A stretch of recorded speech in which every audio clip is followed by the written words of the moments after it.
हमरो रुकल बा पूरा रुकल रही रही रही रही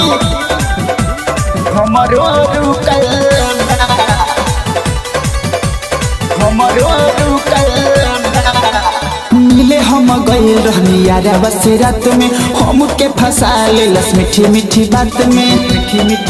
में सखी रे मिले हम गए रहनी यारा बस रात में हमके फंसा ले लस मीठी मीठी बात में अगला उठा के पिछला उठा के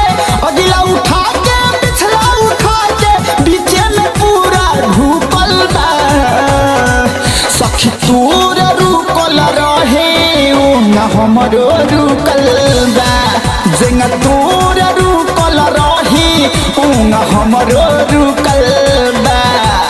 तोर रुकल रही रही रही रही हमरो रुकल बा हमरो रुकल बा तोर रुकल रही रही रही रही हमरो रुकल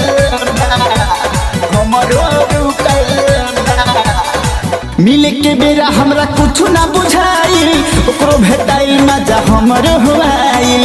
आइल लगे त मन भइल गिल रे हमर सामान सखी गइल पूरा हिल रे मिले के बेरा हमरा कुछ ना बुझाइल ओकरो भेटाइल मजा हमरो हुआइल आइल लगे त मन भइल गिल रे हमर सामान सखी गइल पूरा हिल रे अभिले आइल नाही महीनावा अभिले आइल नाही महीनावा ओकरा से मनवा रुसल बा जेंगा तोरा रुकल रहे ओंगा हमरो रुकल बा सखी तोरा रुकल रहे ओंगा हमरो रुकल बा